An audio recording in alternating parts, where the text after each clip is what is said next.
In the summer of 1324, a man left his palace and went on a trip. He wasn't invading anyone, he wasn't building an army. He was just going to Mecca on a religious pilgrimage.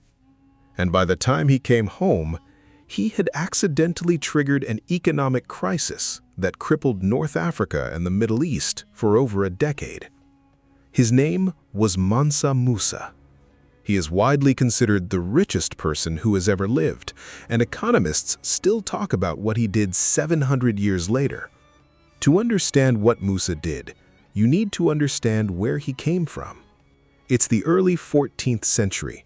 While most of Europe is fragmented, plague-ridden, and scrambling for resources, West Africa is home to the Mali Empire, a civilization larger than Western Europe, stretching across modern-day Mali, Senegal, Gambia, Guinea, and beyond. Musa became its ruler around 1312 CE. His full title was Mansa, which roughly translates to King of Kings. And the source of his wealth? Two things the medieval world couldn't live without: gold and salt. During Musa's reign, the Mali Empire produced somewhere close to half of the entire world's gold supply. Not half of Africa's, half of the world's. The empire also controlled the Saharan salt trade, which, in an era before refrigeration, was arguably as valuable as gold itself. Historians and economists who have tried to convert Musa's wealth into modern terms have arrived at estimates of around $400 billion, a figure that makes every living billionaire look modest. But even that number probably undersells it, because Musa didn't just have money, he was the money supply for half the known world. So, what do you do when you're the most powerful ruler on Earth? You go on holiday. What happened on that journey is one of the strangest economic disasters in human history, and almost no one who caused it had any idea they were doing it. In 1324, Mansa Musa set off to Mecca to perform the Hajj, the Islamic pilgrimage that every Muslim is expected to make at least once in their lifetime. But Musa didn't travel the way most people travel. According to contemporary Arab chroniclers, his procession consisted of around 60,000 people: servants, soldiers, scholars, officials, and his senior wife, Inari Kunate, who brought 500 of her own attendants. Leading the caravan were 500 heralds, each carrying a golden staff weighing roughly 6 pounds. Behind them, 80 camels, each one loaded with between 50 and 300 pounds of gold dust, and 12,000 servants, each carrying a gold bar of their own. This wasn't a procession. This was a moving city made of gold. As the caravan traveled north through the Sahara, through modern-day Algeria and Libya, then into Egypt, Musa did something that seemed to him entirely natural. He gave his gold away. To every beggar he passed, to every local official who welcomed him, to every mosque he prayed in. He reportedly built a new mosque every Friday along the route.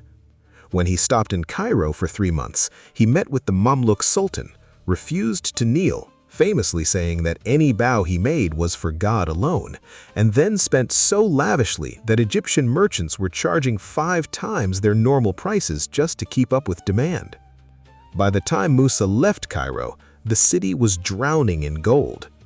And here is where the economics get brutal. Gold was the basis of currency across North Africa, the Middle East, and Mediterranean Europe. Its value, like any commodity, depended on scarcity. When Musa flooded the market with it, the price of gold collapsed almost overnight. Merchants who had spent their whole careers accumulating gold savings suddenly found their wealth was worth a fraction of what it had been the week before. Prices for goods and foods skyrocketed, trade routes destabilized.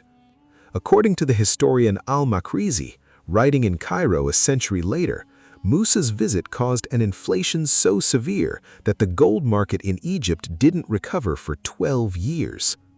12 years of economic damage from one man's generosity. And here is the part that is almost too absurd to believe. Musa tried to fix it.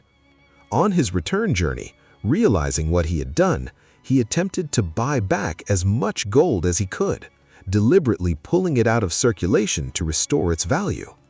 He borrowed gold from Cairo's merchants at high interest rates to accomplish this. So, Musa flooded the economy with gold, crashed it, and then borrowed money at interest to try to repair it. He may have accidentally invented quantitative easing. But the economic crash wasn't the only thing his pilgrimage set in motion. When Musa came home, he used his fame and his remaining fortune to do something that would shape West Africa for centuries. On the way back from Mecca, Musa recruited the best minds he could find.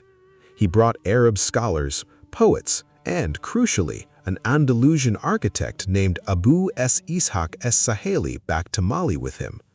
What followed was one of the most remarkable building programs in medieval Europe. Musa commissioned mosques and universities across his empire. The Djinguereber Mosque in Timbuktu, designed by es-Saheli, was completed in 1327. It still stands today, a UNESCO World Heritage Site, built from mud brick and timber in a style like nothing else in the world. Timbuktu itself was transformed. Under Musa's patronage, the Sankore complex became one of the great universities of the Islamic world, drawing scholars from as far as Persia and Egypt to study theology, astronomy, history, and law. At its peak, it is estimated to have housed up to 25,000 students. And then there was the map. Musa's Hajj had made him famous across the Islamic world, but tales of his wealth eventually reached Europe too. By 1375, just 50 years after his pilgrimage, a Catalan cartographer named Abraham Crescas produced the Catalan Atlas, one of the most important maps of the medieval world. In the center of West Africa, Crescas drew a figure seated on a throne wearing a golden crown, holding a golden orb in his right hand and a golden scepter in his left. It was Mansa Musa. He was the first sub-Saharan African ruler ever depicted on a European map, and the caption beside him described him as the Lord of Guinea, a land so rich in gold that merchants came from every corner of the earth to find it. That image would spark European obsession with West Africa for the next 2 centuries. Here is what makes this story more than just a collection of impressive facts. In 1324, the world had no central banks, no international monetary system, no coordinated economic policy. And yet, one man's spending habits on a single journey destabilized currencies and trade routes across 3 continents simultaneously. It was the 14th century. Globalization wasn't a concept. And yet, the world was already so interconnected that a pilgrim from West Africa could crash the gold market in Cairo while buying souvenirs. The economist's term for what he did is demand-pull inflation. Too much money chasing too few goods. But a simpler way to say it is this: he was too rich to spend normally.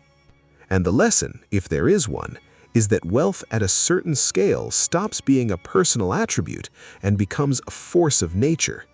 It stops being something you own and starts being something that acts on the world whether you intend it to or not. Musa didn't mean to crash any economy.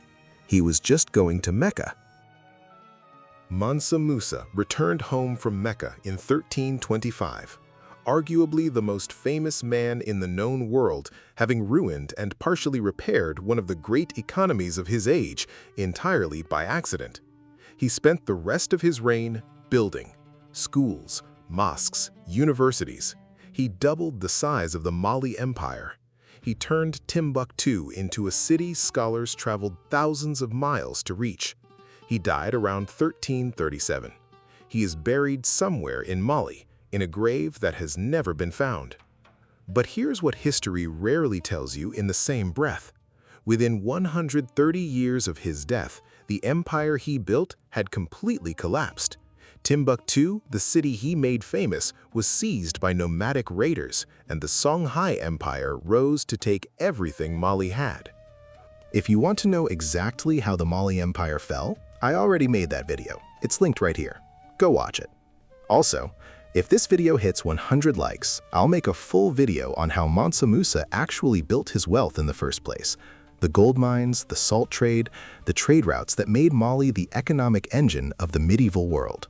Subscribe so you don't miss it, and drop in the comments, do you think something like this could happen in today's economy? A single actor moving so much money that they crash the system just by existing. I read every reply.